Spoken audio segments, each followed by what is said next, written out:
ಏ ಅಕ್ಕ, ನನ್ನ ಶೂಸು ಟೂರ್ ಬ್ಯಾಗ್ ಎಲ್ಲಿದಾವು ಕಾಣವಲ್ವು? ನನ್ಗೇನ್ ಗೊತ್ತು, ಅಲ್ಲೇ ಇರ್ಬೇಕ್ ನೋಡು.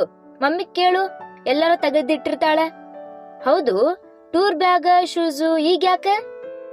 ನಿಂಗ್ ಗೊತ್ತೈತಲ್ಲ, ನಾಳೆ ಎಲೆಕ್ಷನ್ ಸಲುವಾಗಿ ಸೂಟಿ ಐತಿ. ನಾಡಿದ್ದು ಶನಿವಾರ, ಅಚ್ಚಿ ನಾಡಿದ್ದು ರವಿವಾರ. ಶನಿವಾರ ಹಾಫ್ ಡೇ ಕಾಲೇಜಿಗೆ ಚಕ್ಕರ್ ಹೊಡೆದ್ರ 3 ದಿನ ರಜಾ ಸಿಗ್ತೈತಿ. ನಾನು ನನ್ನ ಫ್ರೆಂಡ್ಸು ಮೈಸೂರಿಗೆ ಹೋಗೋ ಪ್ಲಾನ್ ಮಾಡೀವಿ. ಹೆಂಗ, ನೀವು ಹೆಣ್ಮಕ್ಳು ಬಾಳ ಬುದ್ಧು ಅದೇರಿ. ಬುದ್ಧು ನಾವಲ್ಲೋ, ನೀವದೀರಿ. ನಾಳೆ ಎಂತ ಮಹತ್ವದ ದಿನ.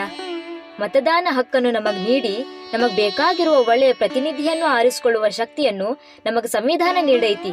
ಮತದಾನ ಅನ್ನೋದು ಪ್ರತಿಯೊಬ್ಬ ಪ್ರಜ್ಞಾವಂತ ನಾಗರಿಕನ ಕರ್ತವ್ಯವೂ ಹೌದು, ಪವಿತ್ರ ಕೆಲ್ಸಾನೂ ಹೌದು. ಹೋಗು, ಟೂರ್ ಕ್ಯಾನ್ಸಲ್ ಮಾಡು, ನಾಳೆ ಹೋಗಿ ವೋಟ್ ಮಾಡೋನು. ಏ ಅಕ್ಕ, ನಾವ್ 4 ಮಂದಿ ವೋಟ್ ಹಾಕಿಲ್ಲ ಅಂದ್ರೆ ಏನೂ ಆಗುದಿಲ್ಲ. ನೀ ಪ್ಲೀಸ್ ಸುಮ್ ಕುಂದ್ರವಾ, ಅಡ್ಡ ಬಾಯಿ ಹಾಕ್ಬೇಡ. ಶಭಾಷ್, ನನ್ ತಮ್ಮ ಶಾಣೆ ಅಂತ ತಿಳ್ಕೊಂಡಿದ್ದೆ. ಅಲ್ಲೋ, ಎಲ್ಲಾರು ನಿನ್ ಹಂಗ ಥಿಂಗ್ ಮಾಡ್ಕೋತ ಹೋದ್ರ ಪ್ರಜಾಪ್ರಭುತ್ವ ಅನ್ನೋದು ಎಲ್ಲಿ ಉಳಿತೈತಿ? ವಿದ್ಯಾವಂತ ಯುವ ಸಮುದಾಯನ ಮತದಾನದಿಂದ ಹೊರಗುಳಿದ್ರ ಮುಂದ್ ಹೆಂಗ? ನಾಳಿ ದಿನ ಮತ್ ಬರ್ಬೇಕಂದ್ರ 5 ವರ್ಷ ಕಾಯ್ಬೇಕು. ಮೈಸೂರ್ ಎಲ್ಲಿ ಓಡ್ ಹೋಗಂಗಿಲ್ಲ, ಅಲ್ಲೇ ಇರ್ತೈತಿ. ನಡಿ, ನಾಳೆ ನಾನು ನೀನು ಹೋಗಿ ವೋಟ್ ಮಾಡುವರುಣು.